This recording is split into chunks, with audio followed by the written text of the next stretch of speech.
desenvolver hoje a escola dominical, a aula da escola dominical. Estaremos aqui nessa parte.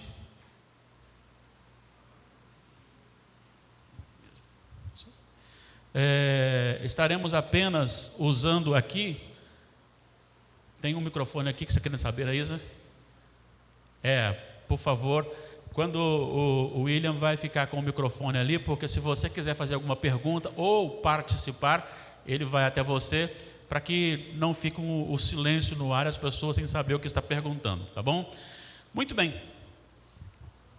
Hoje eu quero estudar com vocês sobre o tema a glória de Deus na história. A glória de Deus na história. Nada acontece por acaso. Nada neste mundo acontece por acaso. Precisamos saber isso. Precisamos entender isso. E às vezes a gente se assusta com os acontecimentos.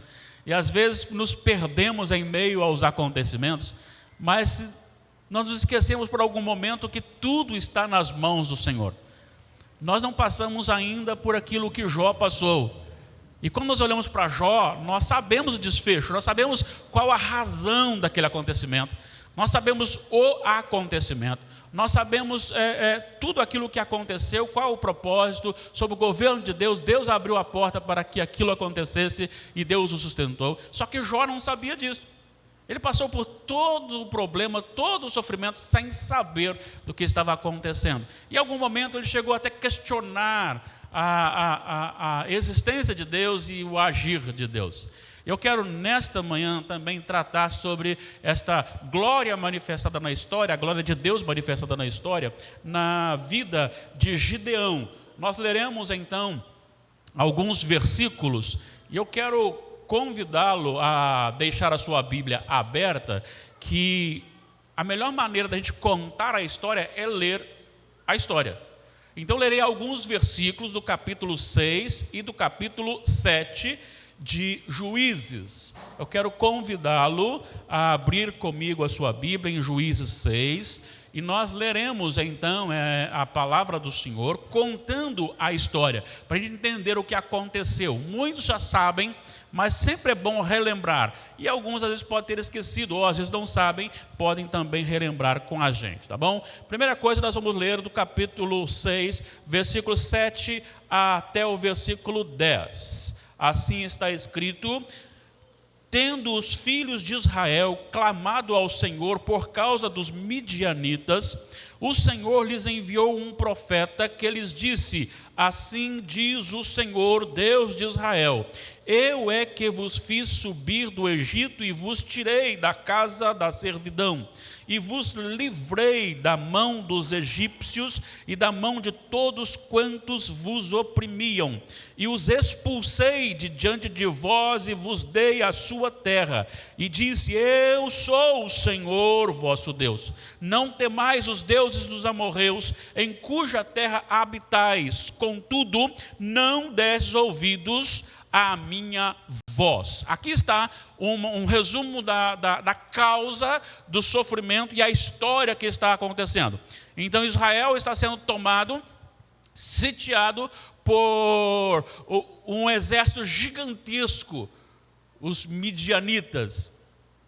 O período dos juízes é um período triste da história do povo de Israel. Talvez naquele período de Israel tenha sido o pior período.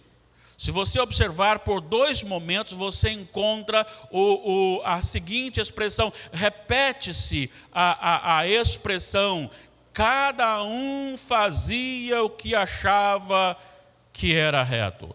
Está no capítulo 17, versículo 6, e no capítulo 21, 25, é o mesmo versículo. Naqueles dias não havia rei em Israel, cada um fazia o que achava mais reto. E com isso, então, eles sempre buscavam seus próprios interesses. E quando buscavam seus próprios interesses, Deus, então, ministrava a sua ira e o seu cuidado e a sua correção, trazendo outros para tomarem Israel, para fustigar Israel com a ação de outras pessoas. É neste momento que nós temos, então, a causa do problema, mas nós temos também uma profecia. E agora nós vamos para os versículos 11 a 16, para a leitura. E aí eu vou apenas agora citar os versículos, ler os versículos até o final, e depois a gente volta então para a exposição, ok? Capítulo 6, 11 a 16. Então veio o anjo do Senhor e assentou-se debaixo do carvalho que está em Ofra, e que pertencia a Joás, a Biesrita, e Gideão, seu filho, estava malhando o trigo no lagar para o pôr a salvo dos midianitas. Então o anjo do Senhor lhe apareceu e lhe disse: o Senhor é contigo, homem valente. Respondeu-lhe Gideão: ai, Senhor meu, se o Senhor é conosco, por que nos sobreveio tudo isto? E que efeito de todas as suas maravilhas que nossos pais nos contaram, dizendo: não nos fez o Senhor subir do Egito? Porém agora o Senhor nos desamparou e nos entregou nas mãos dos midianitas. Então se virou o Senhor para ele e disse: vai nessa tua força e livra Israel da mão dos midianitas. Porventura não te enviei eu? E ele lhe disse: ai, Senhor meu, com que livrarei Israel? Eis que a minha família é a mais pobre em Manassés, e eu o menor na casa de meu pai. Tornou-lhe o Senhor: já que eu estou contigo, ferirás os midianitas como se fossem um só homem. Versículos 25 a 29 do capítulo 6 ainda. Naquela mesma noite lhe disse o Senhor: toma um boi que pertence ao teu pai, a saber, o segundo boi de 7 anos, e derriba o altar de Baal, que é de teu pai, e corta o poste ídolo que está junto ao altar. Edifica ao Senhor teu Deus um altar no cume deste baluarte, em camadas de pedra. E toma o segundo boi e o oferecerás em holocausto com a lenha do poste ídolo que vieres a cortar. Então Gideão tomou 10 homens dentre os seus servos e fez como o Senhor lhe dissera, temendo ele, porém, a casa de seu pai. E os homens daquela cidade não o fez de dia, mas de noite. Levantando-se, pois, de madrugada os homens daquela cidade, eis que estava o altar de Baal derribado, e o poste ídolo que estava junto dele cortado, e o referido segundo boi fora oferecido no altar edificado. E uns aos outros diziam: quem fez isto? E perguntando e inquirindo, disseram: Gideão, o filho de Joás, fez esta coisa. Agora, capítulo 7, nós leremos de 1 a 7. Capítulo 7 começa com a expressão: então Jerubbaal, que é Gideão. Para a gente entender Jerubbaal, por que o nome Jerubbaal, preciso voltar no capítulo 6, versículo 32. Vamos lá? Capítulo 6, 32. Naquele dia, Gideão passou a ser chamado Jerubbaal, porque foi dito: Baal contenda contra ele, pois ele derribou o seu altar. Eles foram para o pai de Gideão e disseram assim: traga o seu filho, vamos puni-lo. E o pai de Gideão disse: se Baal é Deus, que ele contenda com Gideão. E aí então eles rogaram para que Baal destruísse Gideão, então por isso mudaram o nome para Jerubbaal, ou seja, Baal contenda contra ele. Então vamos para o capítulo 7, 1 a 7. Então Jerubbaal, que é Gideão, se levantou de madrugada, e todo o povo que com ele estava, e se acamparam junto à fonte de Arode, de maneira que o arraial dos midianitas lhe ficava para o norte, no vale, defronte do outeiro de Moré. Disse o Senhor a Gideão: é demais o povo que está contigo, para eu entregar os midianitas nas suas mãos. Israel poderia se gloriar contra mim, dizendo: a minha própria mão me livrou. Apregou-a, pois, aos ouvidos do povo, dizendo: quem for tímido e medroso, volte e retire-se da região montanhosa de Gileade. Então voltaram do povo 22.000 e somente 10.000 ficaram. Disse mais o Senhor a Gideão: ainda há povo demais. Faze-os descer as águas e ali os provarei. Aquele de quem eu te disser, este irá contigo, este contigo irá. Porém, todo aquele de quem eu te disser, este não irá contigo, esse não irá. Fez Gideão descer os homens às águas. Então o Senhor lhe disse: todo que lamber a água com a língua, como faz o cão, esse porás à parte, como também todo aquele que se abaixar de joelhos a beber. Foi o número dos que lamberam, levando a mão à boca, 300 homens. E todo o restante do povo se abaixou de joelhos a beber a água. Então disse o Senhor a Gideão: com esses 300 homens que lamberam a água, eu vos livrarei, e entregarei os midianitas nas tuas mãos. Pelo que a outra gente toda que se retire, cada um para o seu lugar. Versículo 12 do capítulo 7. Os midianitas, os amalequitas e todo o povo do Oriente cobriam o vale como gafanhotos em multidão, e eram os seus camelos em multidão inumerável, como a areia que há na praia do mar.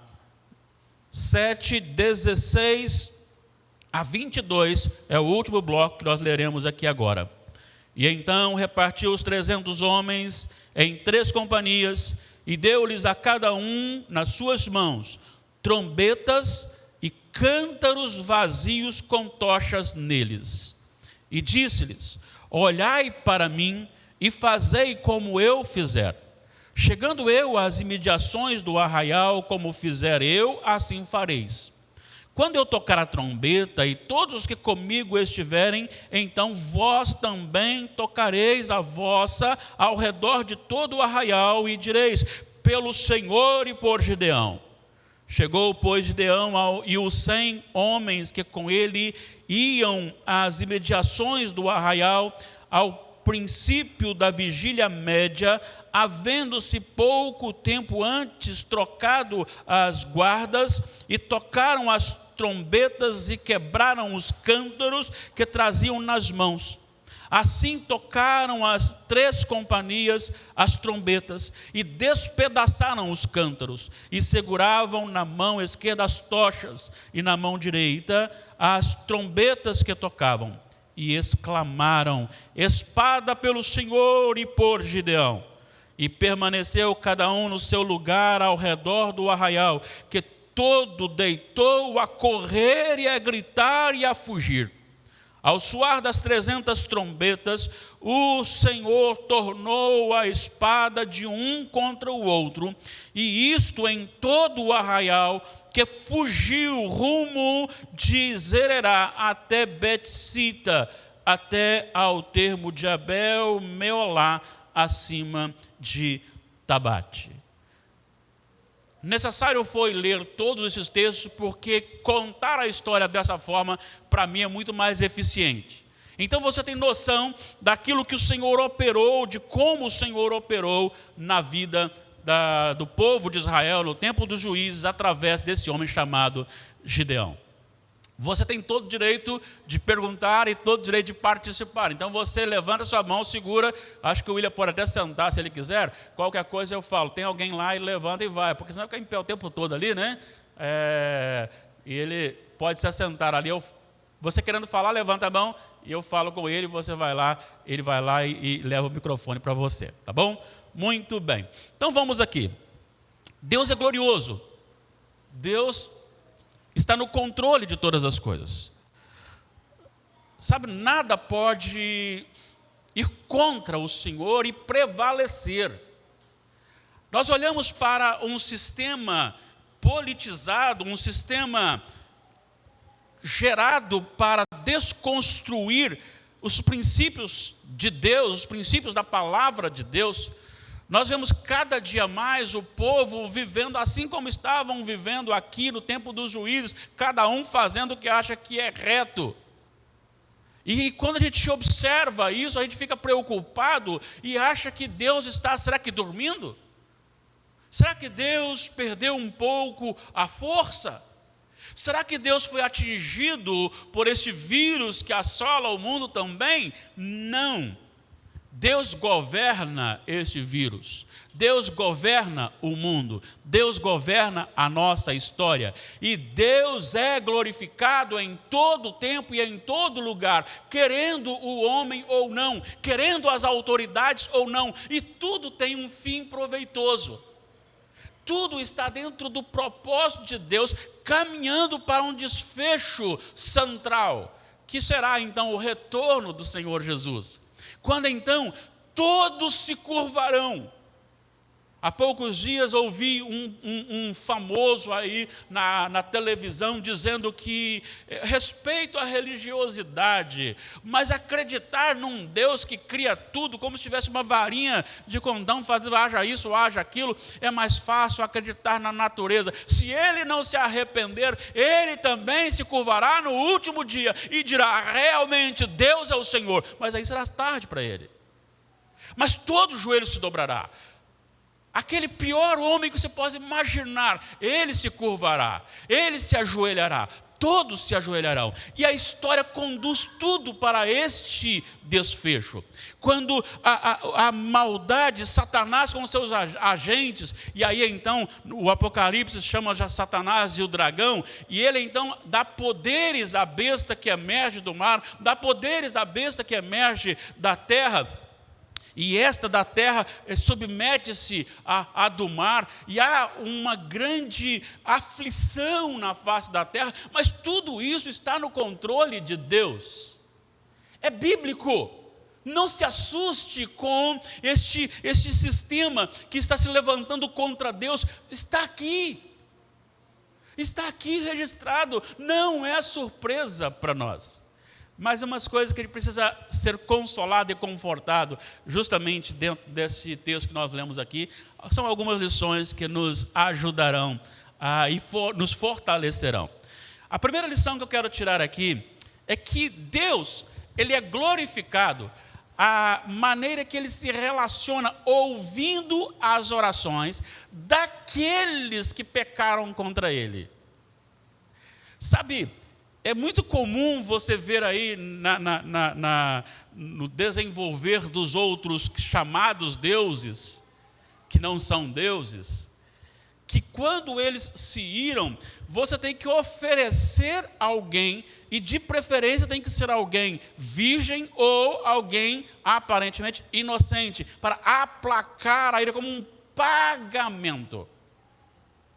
Na verdade, o que nós temos aqui é algo extraordinário. Olha só o capítulo 6, versículo 7.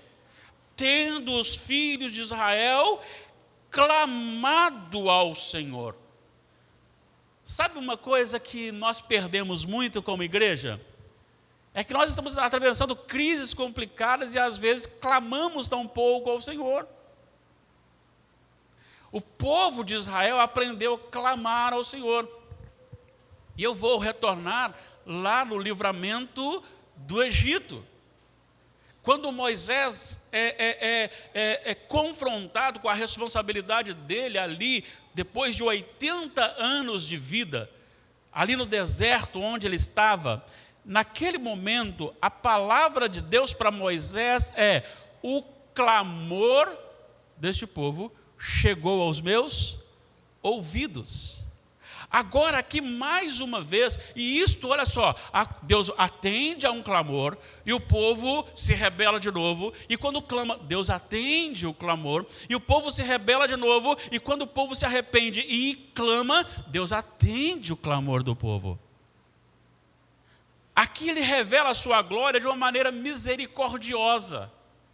Quando ele ouve, ele se relaciona. O salmista, no Salmo 115, vai dizer que os ídolos, chamados deuses, e aí você pode observar aqui, Isaías capítulo, deixa eu ver se é o 12, não é o 12 não, 40, deixa eu dar uma olhadinha aqui que eu falo para você agora, qual é o capítulo que sumiu aqui, Isaías 44, 12 em diante, vai dizer que ferro é colocado como um ídolo, mas não tem ouvido e nem boca, não fala. Um tronco de uma árvore é colocado como um ídolo, como um Deus, mas não ouve e nem fala. O salmista, então, no Salmo 115, tem boca e não fala, tem ouvido e não ouve. Tudo aquilo que o homem coloca como representação fica ali o tempo todo. E de vez em quando tem que colocar nos ombros para carregar, porque não vai sozinho. Não ouve, não fala, não anda, não sente. Como vai responder? Só Deus pode ouvir o clamor. Só Deus. Então a primeira lição é essa: aprendamos a clamar ao Senhor diante dos momentos difíceis da vida. Aprendamos a orar ao Senhor nos momentos difíceis da vida. Deus está pronto para nos ouvir. A gente fica feliz e muito feliz quando você paga um horror de plano de saúde e você chega lá e eles carimbam o seu pedido de exame logo na primeira. Você fala, o negócio está bom, mas já pagou caríssimo para isso. Quando o próprio plano de saúde não joga você lá para 15, 20, 30 dias para depois, ou no SUS ainda pior às vezes. Mas quando dá que você chegar e ser bem atendido, você sai feliz, porque não é normal. Deus está pronto a lhe ouvir a qualquer hora. Deus está pronto a lhe ouvir a qualquer dia. Deus está pronto a lhe ouvir, seja qual for a sua posição, deitado, assentado, em pé, ajoelhado. Aprendamos a clamar ao Senhor.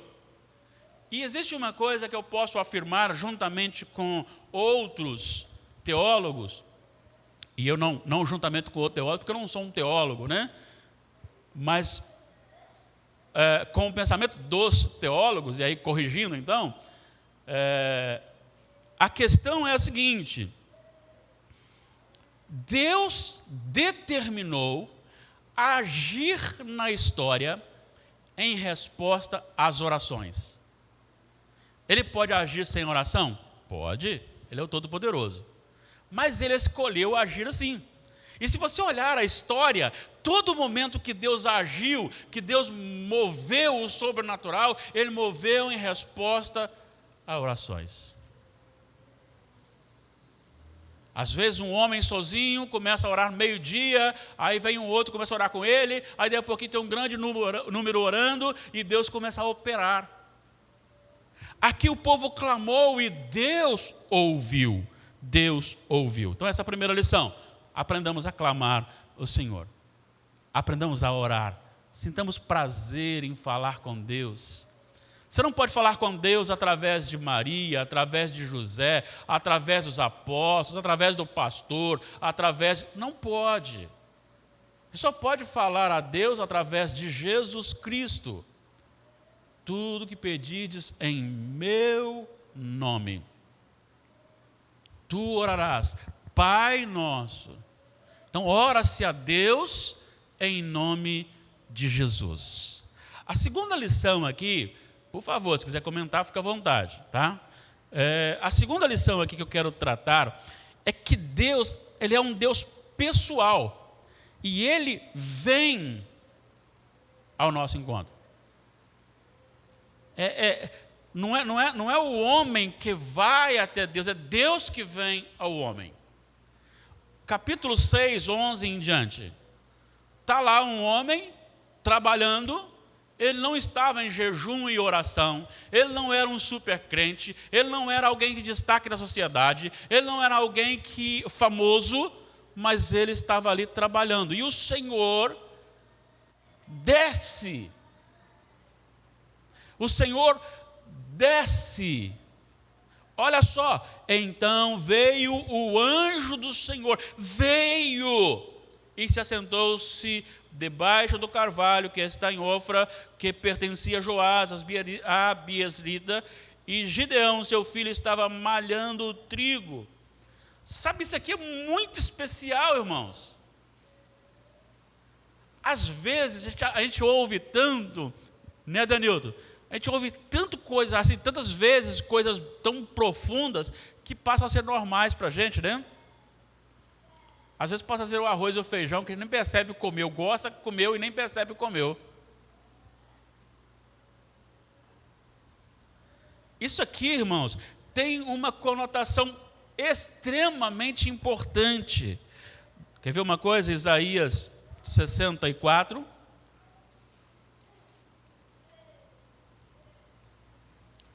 Isaías 64,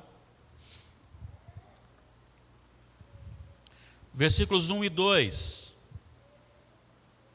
Ó, se fendesses os céus e descesses, se os montes tremessem à tua presença, como quando o fogo inflama os gravetos, como quando faz ferver a água para fazeres notório o teu nome aos teus adversários, de sorte que as nações tremessem da tua presença. Aqui o profeta está clamando ao Senhor uma manifestação, e aqui nem houve um clamor de Gideão, mas houve um clamor do povo, e o Senhor agora desce, ele vai, ele se manifesta, ele está presente.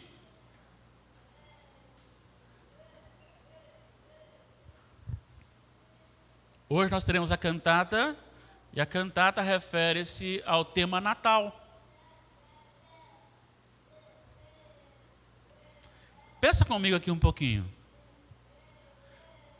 Nós não tivemos uma manifestação do anjo do Senhor vindo, dando uma missão e retornando imediatamente.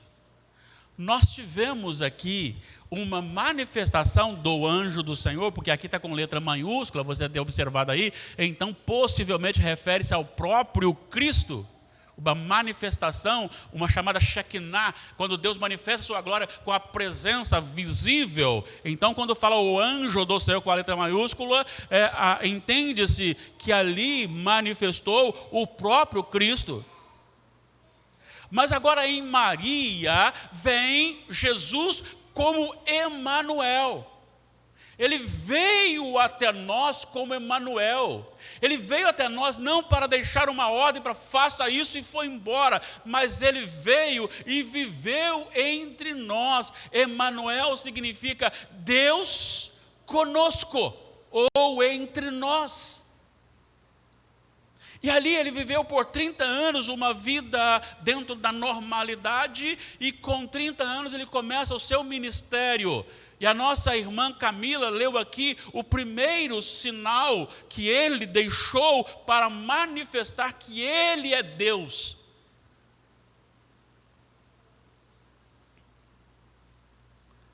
Agora ele veio e habitou entre nós. Mas para que você entenda, é mais do que isso, porque quando ele estava nos últimos momentos, nas últimas horas da sua vida, ele disse em João 14, não se turbe o vosso coração, credes em Deus, credes também em mim, na casa de meu pai há muitas moradas, se assim não for eu vou teria dito. Vou preparar-vos lugar, e quando chegar o momento voltarei, e vos receberei para mim mesmo. Mas depois, lá no final, ele vai dizer, do capítulo 14, ele vai dizer assim, se eu não for, o Espírito Santo não virá. Agora já existe, com o Pentecostes, já existe agora, não mais o Emanuel, Deus entre nós, Deus conosco, mas existe o Espírito Santo, Deus em nós.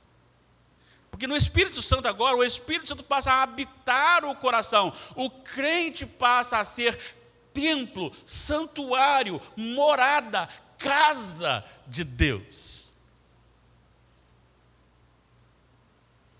Ele veio até nós. Aqui, quando fala a respeito que o anjo veio e o povo havia clamado, mas dentro de um contexto maior, a iniciativa toda é de Deus, porque é Deus quem forma este povo para ele na pessoa de Abraão. Capítulo 12 de Gênesis. E se nós olharmos o capítulo 24 de Josué, a gente vai entender que quem era Abraão? Abraão era um homem idólatra, de uma família idólatra. E é aqui que eu pego a outra lição dentro da glória de Deus. Um Deus pessoal que ouve e um Deus que toma a iniciativa de ir ou de vir até nós. E então a glória é só dele. Mas veja bem aqui, a quem ele vai? Qual time você escolheria para atuar junto no esporte de futebol? Ou outro esporte? Com quem você gostaria de fazer dupla? Vamos pensar aqui que nós teremos uma brincadeira de futebol aqui no sábado, na quadra, certo? Ali na quadra. E você, eu, mais uns dois. E aí nós teríamos entre os outros alguém como Ronaldinho Gaúcho. E se você fosse, o Ramon fosse um que chamaria e eu outro que chamaria, quem você chamaria para fazer parte do seu grupo, do seu time de futebol? O Rick ou o Ronaldinho Gaúcho? Claro que é o Rick.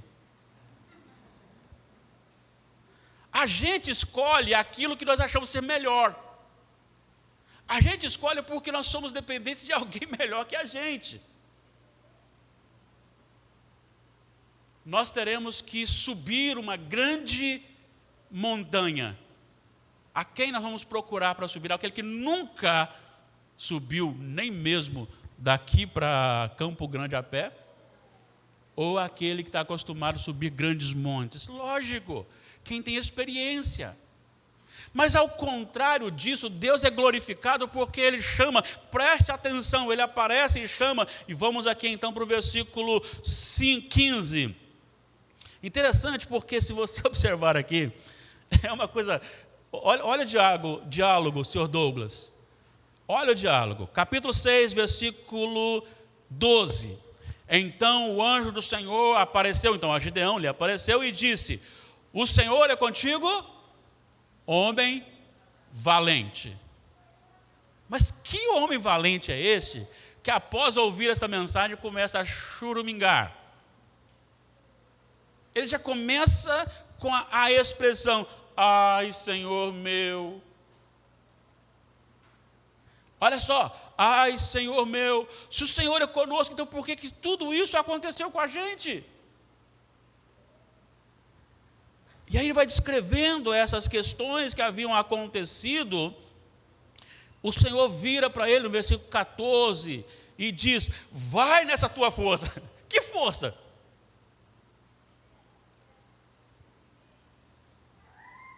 Ele estava chorando porque Deus tinha feito no passado, não tinha feito no presente, e ele não tinha nada para oferecer, e o Senhor fala assim: homem valente, vai nessa tua força. Olha só o versículo seguinte, versículo 15. E ele disse: ai, Senhor meu, como que livrarei Israel? Eis que a minha família é a mais pobre de Manassés. E eu sou a pessoa, o filho mais insignificante da minha família. Aí é que está a grandeza. Deus manifesta a sua glória porque Ele não usa pessoas poderosas e fortes, Ele usa pessoas que são instrumentos dEle. É Ele que faz, é Ele que age.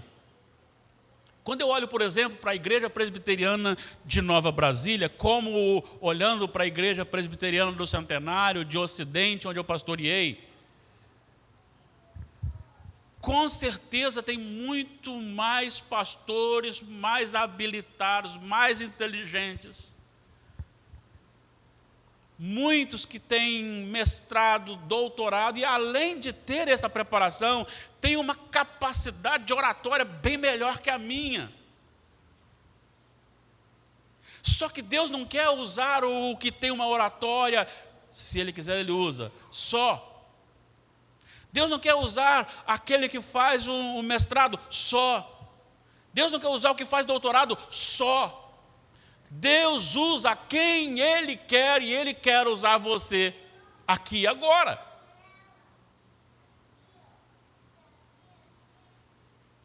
É Deus que faz acontecer. Dá uma olhadinha, eu preciso, o nosso tempo já foi?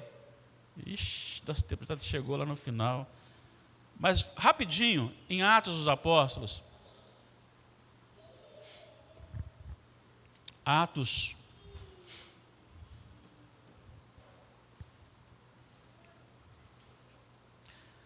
Capítulo 4.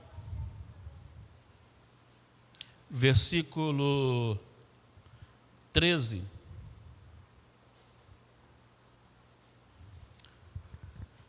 Atos capítulo 4, versículo 13. Ao verem a intrepidez de Pedro e João, sabendo que eram homens iletrados e incultos, admiraram-se e reconheceram que haviam eles estado com Jesus.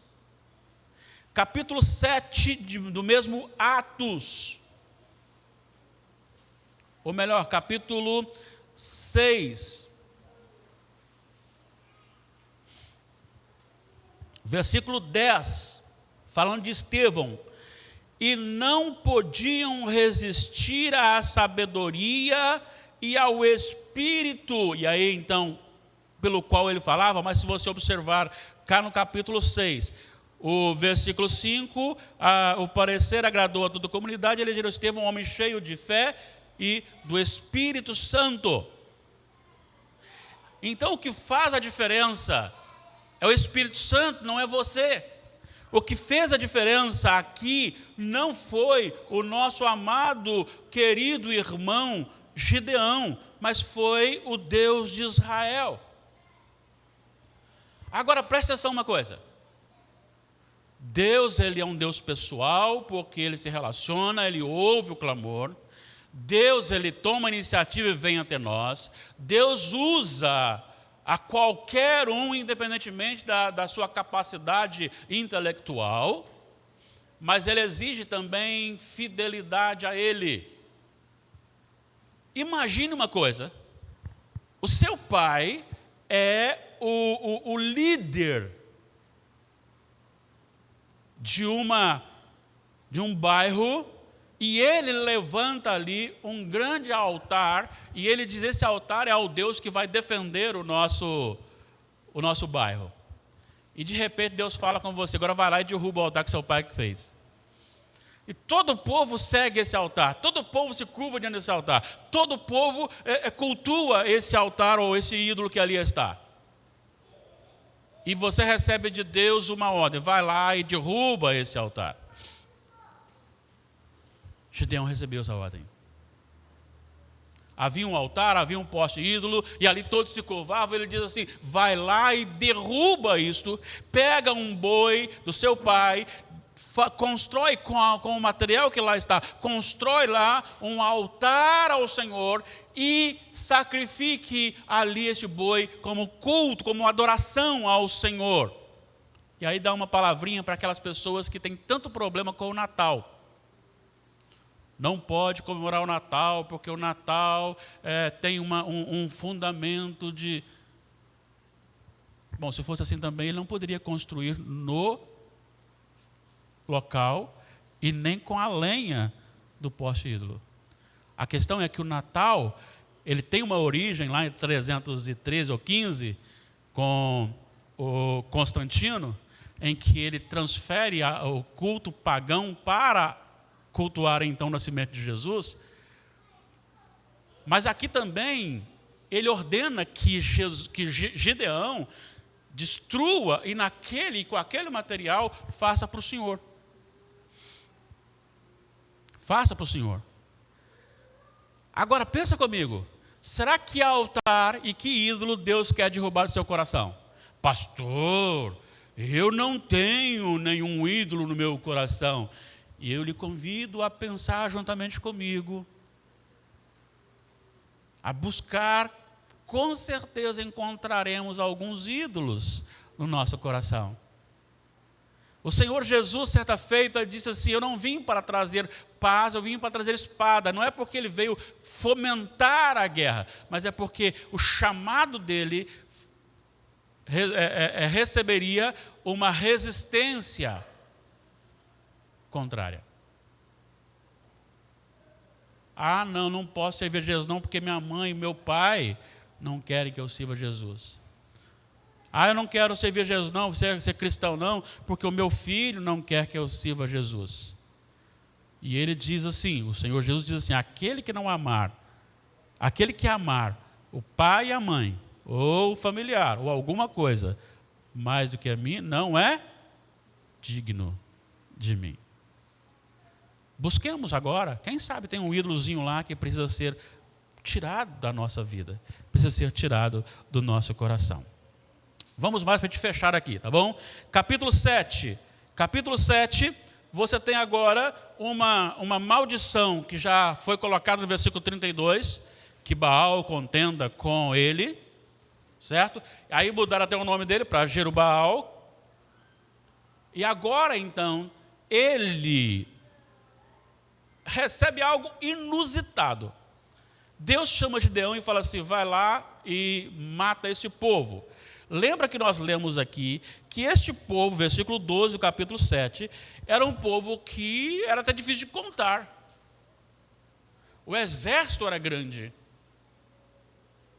E dentro deste povo, o Gideão, então feliz da vida, ele fez um apelo para a igreja, e a igreja respondeu, e apareceu ali, junto com ele, 32 mil homens. Ele teve que falar: bom, pelo menos um pouquinho de homem eu tenho aqui para enfrentar esse exército grande. E Deus fala: não, tem gente demais. Quem tem medo, vai para casa. 22 mil, só ficam 10 mil. Ele já deve ter ficado assim um pouco assustado. A gastrite dele deve ter apertado. E então fica meio assim, mas tá bom, Deus mandou. E Deus fala: tem gente demais. Vamos lá, aquele que ia baixar para tomar água com a boca na água, volta para casa. Você não falou isso? Aquele que trazer água na mão e na boca, apenas ajoelhado, trazer água na boca, esse fica. Só 300. Só 300 homens. O restante tudo vai para casa. Gabi, presta atenção. Pelo menos a espada de Golias deveria estar com ele, não? Já pensou? Deus fala: não vai levar espada. Não vai levar arco e flecha. Não vai levar nem uma escopetazinha. Nada. O que você vai levar? Uma trombeta, uma corneta, um cântaro, com uma tocha acesa dentro.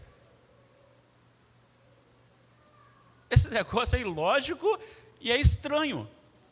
Mas é assim que Deus age, é Ele que dá a vitória a Ele. Então a questão é: obedeça. Só isso.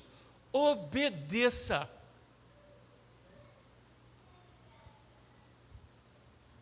Agora aqui para nós.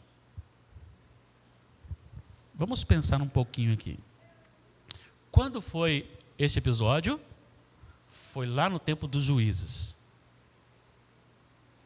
Qual revelação eles tinham já pronta? Ínfima perante aquela que nós temos hoje. Em Mateus capítulo, eu não sei se é o 11 ou se é o 12, Jesus fala bem de João Batista. E ele fala assim com as pessoas: que saísses a ver um caniço quebrado? Não. Aí ele fala assim: João é o maior dos profetas nascido de mulher. Ah, peraí. João foi decapitado, Elias foi arrebatado. Quem é maior, Elias ou João Batista? Nós gostamos de medir as coisas, né? Mas ele está dizendo a respeito de capacidade. Ele está dizendo de privilégio, porque João foi aquele que veio e disse assim: aqui está o Cordeiro de Deus que tira o pecado do mundo, Jesus Cristo. Ele veio, é este. Esta é a elevação da profecia de João Batista sobre os demais. Mas para que você entenda, ele vai dizer o seguinte: mas, ele disse, João Batista é o maior dos profetas nascido de mulher. Mas o menor no meu reino é maior do que João Batista. Significa que o Samuel é maior do que João Batista. Significa que você, que já tem Jesus como seu Senhor e Salvador, é maior do que João Batista. Isso significa que o William e Natália são maiores que João Batista. Natan e Rodrigo Quadros são maiores que João Batista. Todo aquele que está em Jesus é maior do que João Batista. Em que sentido? João Batista não viu a crucificação, nem a ressurreição, nem o Pentecostes. João Batista não viu a preparação completa do reino na terra e a inauguração do Pentecostes. Nós vivemos neste reino aqui na terra. É por isso que, quando nós estamos diante de alguém possesso, nós dizemos: em nome de Jesus saia, e ele sai. Por que você e eu nos convertemos? Nos convertemos porque naquele momento em que Cristo desceu até ao espírito da morte e foi ressuscitado, neste momento, com o Espírito Santo descendo, foram então quebradas as correntes de Satanás. Ele foi amarrado para que ele não mais proibisse a conversão em todas as etnias. Você e eu somos salvos. Vamos lembrar que era só o povo de Israel, com alguns relances de conversões em outras nações. Mas todas as outras nações estavam amarradas por Satanás para que não se convertessem. Em Cristo, o Senhor amarrou Satanás para que estas nações, eu e você, pudéssemos então nos achegar ao Senhor Jesus. Nós estamos muito mais próximos do retorno de Jesus. Gente, olha o que está acontecendo no mundo. Olha o que está acontecendo aqui em Cariacica. Olha o que está acontecendo aqui no nosso bairro. Olha, isso tudo está se cumprindo de maneira mais intensa para mostrar: daqui a pouco o nosso mestre retorna. O pouco meu pode ser um pouco mais do que você imagina, porque o pouco meu é o pouco de Deus. O pouco de Deus não tem um limite de tempo de 1 a 10, 20 anos. Mas as coisas estão preparadas para isso, para que se manifeste o anticristo, a besta, e aí então a grande tribulação, e aí então o retorno de Jesus. Eu não sei se eu estarei vivo lá ou não, quando Cristo voltar.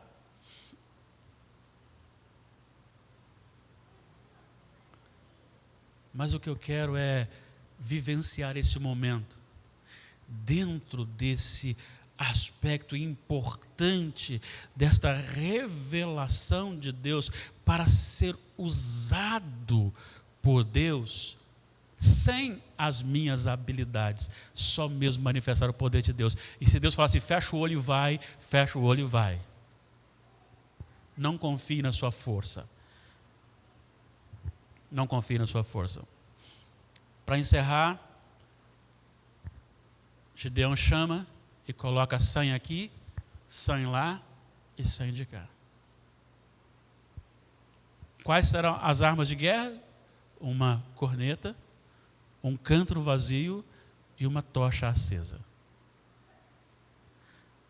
Existem instruções passadas a Gideão e que os seus liderados deveriam segui-lo. E eles então A ordem é: toca a corneta e quebre os cântaros e gritem pelo Senhor e por Gideão. Os midianitas precisavam ouvir que era o Senhor. E à medida que eles tocavam as cornetas, o povo acorda assustado, e corre para um lado e corre para o outro, um fere um, outro fere o outro, e ele é ferido, e assim por diante. O exército é destruído, o exército é aniquilado, e alguns fogem. Então Gideão fica fácil de ir com ele e chamando os outros para arrematar a sua vitória. Mas não é a vitória de Gideão, é a vitória do Senhor. Eu sei que o espírito da coisa é bonito quando você vê uma plaquinha assim: venci o Covid, mas eu preferiria dizer assim: Deus venceu o Covid por mim.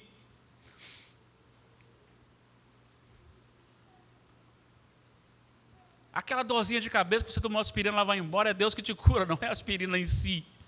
Ela é só um instrumento de Deus. Se você está aqui hoje porque Deus está querendo falar ao seu coração, se você não estiver na presença de Deus, você não experimentará das coisas de Deus. É necessário, sim, se reconhecer como pecador, como aquele que não tem habilidade, que não tem capacidade. Se reconhecer como aquele que é fraco. Quantas vezes nós caímos diante da primeira tentação que aparece? Quantas vezes temos que lutar pela mesma coisa sempre? Quantas vezes você já confessou o mesmo pecado e você fala: não, Senhor, agora não, Senhor, eu não quero mais fazer, daqui a pouco você está fazendo de novo. Quantas vezes você se vê tão fraco, tão limitado, tão diminuído, você não tem força nem para se levantar, nem para falar alguma coisa.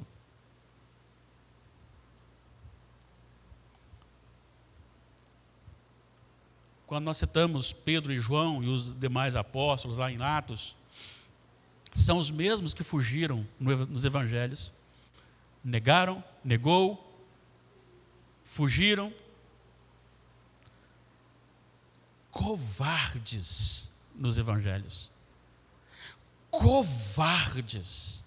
Mas depois da descida do Espírito Santo sobre eles, audaciosos, corajosos, sabendo que o esperavam era prisão e morte. O que levaria alguém a falar algo ou fazer algo sabendo que a morte estaria ali à frente? Para que sustentar que Jesus ressuscitou se isso ocasionaria a sua morte?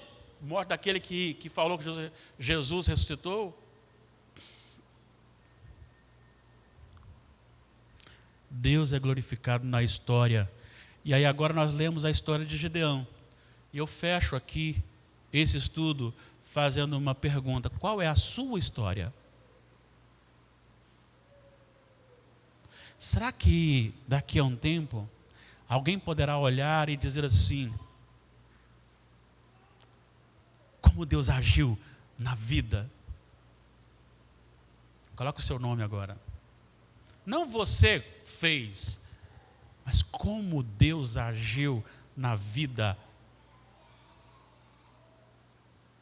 Qual história eu estou vivenciando? Lembre-se, não importa o grau de escolaridade que você tenha. Gideão era da família mais pobre da tribo de Manassés, e ele na família era o mais rejeitado, aquele que ninguém nem ouvia direito o que ele falava. Sabe aqueles acontecimentos assim? Quando você chega num lugar assim, você quer falar, mas ninguém está dando atenção para você? Esse era Gideão. E é ele que Deus escolheu usar. Em nome de Jesus, se você não tem certeza da sua salvação, Deus hoje Ele chama a isto. Ele veio até nós. Ele veio encarnado, o próprio Cristo. Ele veio encarnado. O próprio Cristo se fez carne e morreu por nós. Ele se deu por nós. O próprio Espírito veio e nos convenceu. E hoje a mensagem para o nosso coração é esta: como Deus será reconhecido no futuro através da nossa vida. A minha oração é que o Espírito Santo não peça licença, invada o nosso coração, e invada de tal maneira que flua de nós frutos do Espírito, para a glória de Deus. Deus nos abençoe e que seja glorificado em nós, em nome de Jesus. Coloquemos-nos em pé.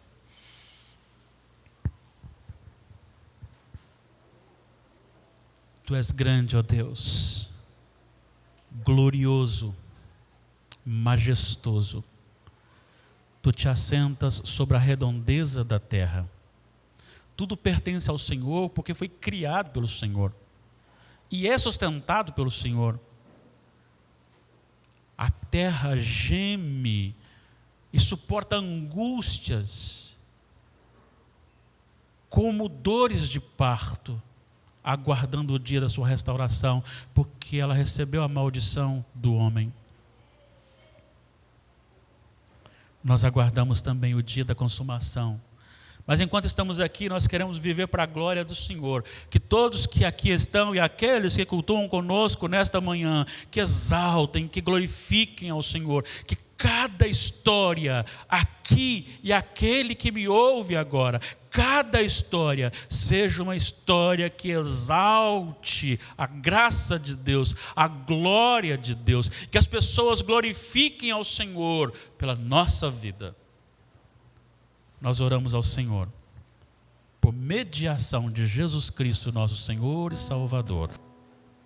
Recebamos a bênção. Que a doce graça, sublime graça de Jesus Cristo, nosso Senhor e Salvador, que o amor imensurável de Deus o Pai, que a comunhão, que as ternas consolações do Espírito Santo sejam conosco aqui nesta manhã, sejam com todo o povo de Deus hoje e para todos